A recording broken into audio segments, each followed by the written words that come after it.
Good afternoon, ladies and gentlemen.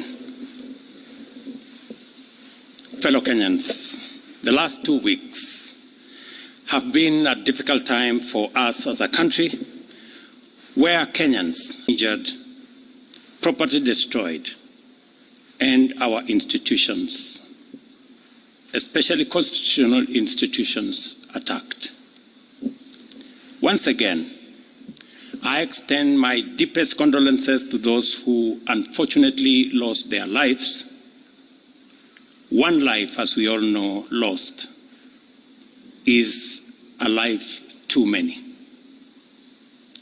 To the mothers, fathers, siblings, relatives, and friends of those who lost their lives, my deepest sympathies and condolences to you all. Equally, to the many others who are injured and recuperating, I wish them quick recovery. The government of Kenya will support all those who've lost their lives and those who've been injured. Despite all this, as a nation, we are finally discussing issues.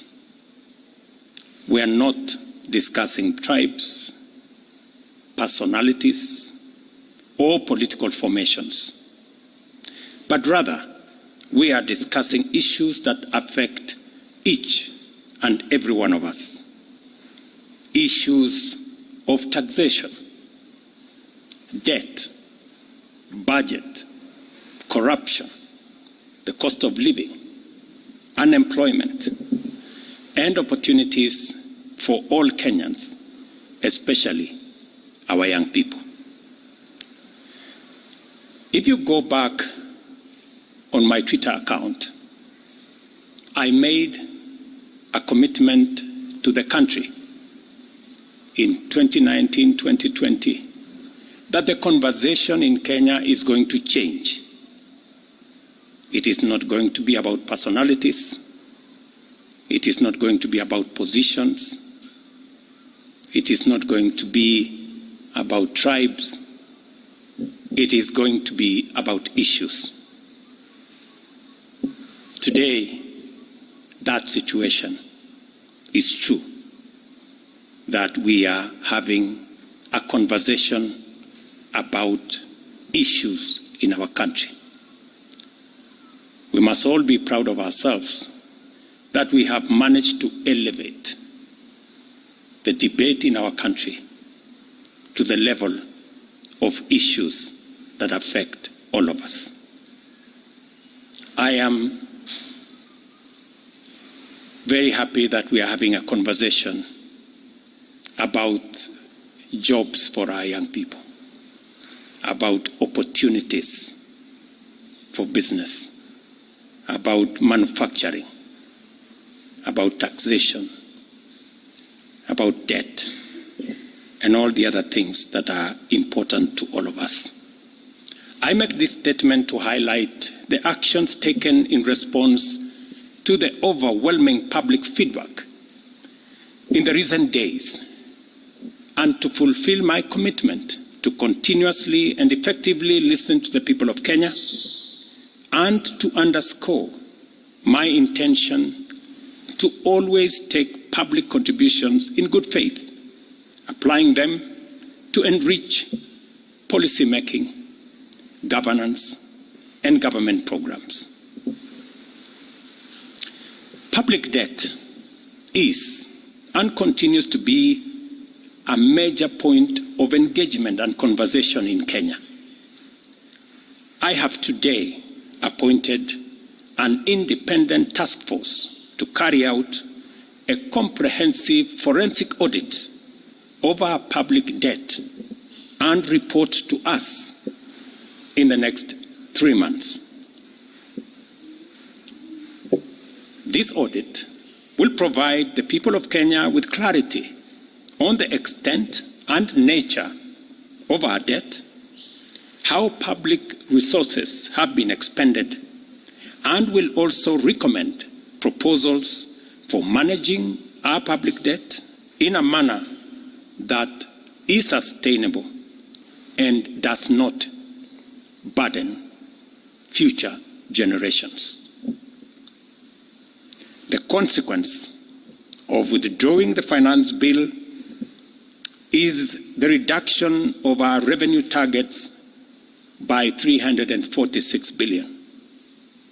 Over the last few days, our Treasury team has been assessing the adverse impact of either reducing the budget by 346 billion in full or borrowing the 346 billion in full. And cutting the entire amount in our assessment would significantly and drastically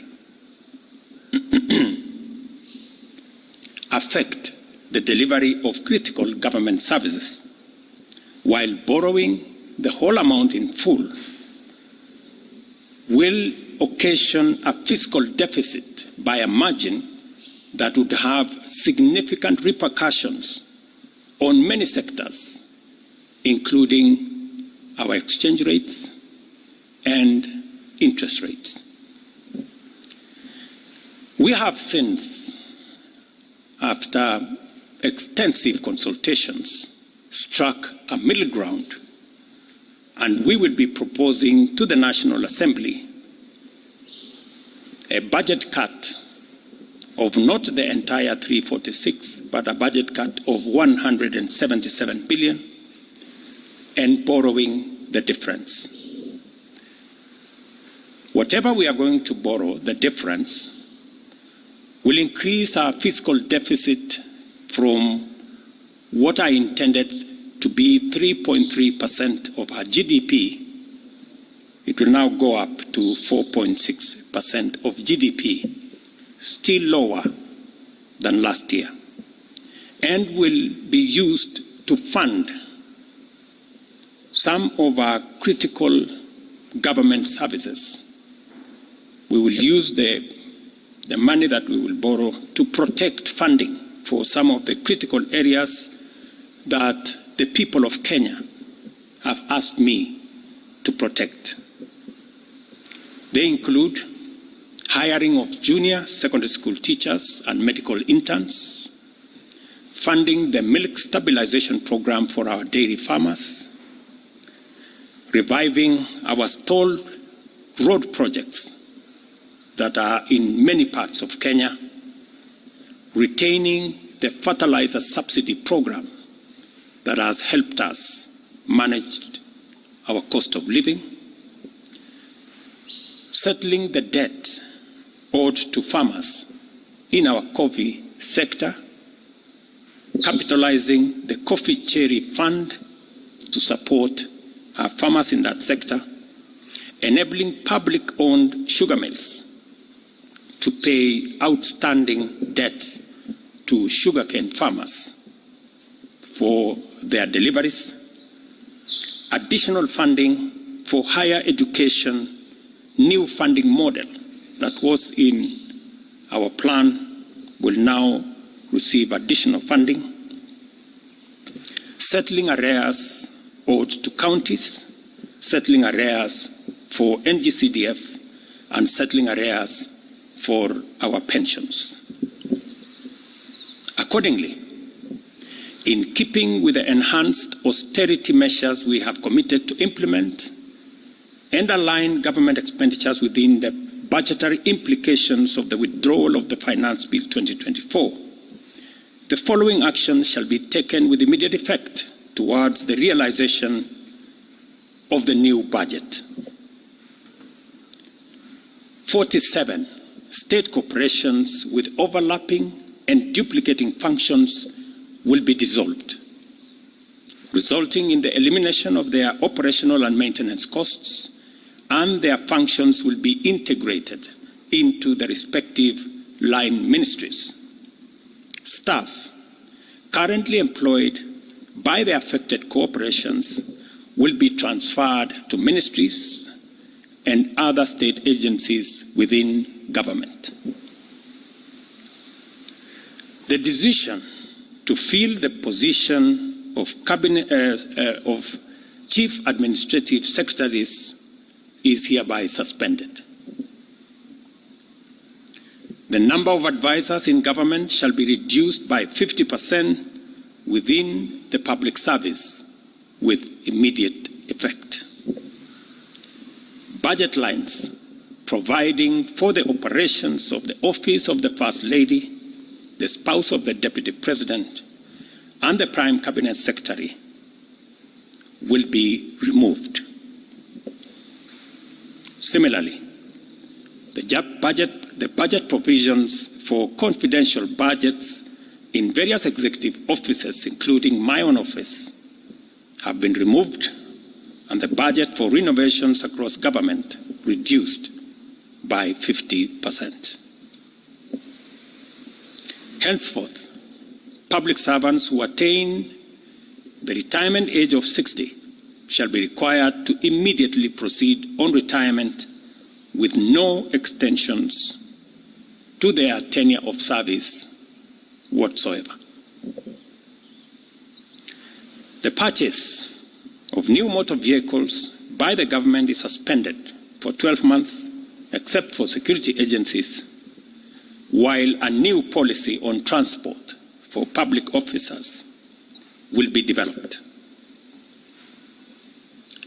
All non-essential travel by state and public officers is hereby suspended. No state officer or public servant shall participate in public contributions or haram phase going forward. The Attorney General is hereby directed to prepare and submit legislation to this effect and develop a mechanism for structured and transparent contributions for public, charitable, and philanthropic purposes. These measures will be followed by changes in government that I will be making shortly. We are determined to carry out this and other interventions to improve the quality, efficiency, and transparency in serving the people of Kenya and ensure that citizens receive maximum value for their resources from a public sector that prioritizes their welfare. I believe these changes will set out our country on a trajectory towards economic transformation, enabling us to achieve the strategic objectives of the bottom-up economic transformation agenda and deliver our commitment to radically enhance opportunities for all Kenyans and transform our country. Thank you very much. God bless you, and God bless our great country, Kenya.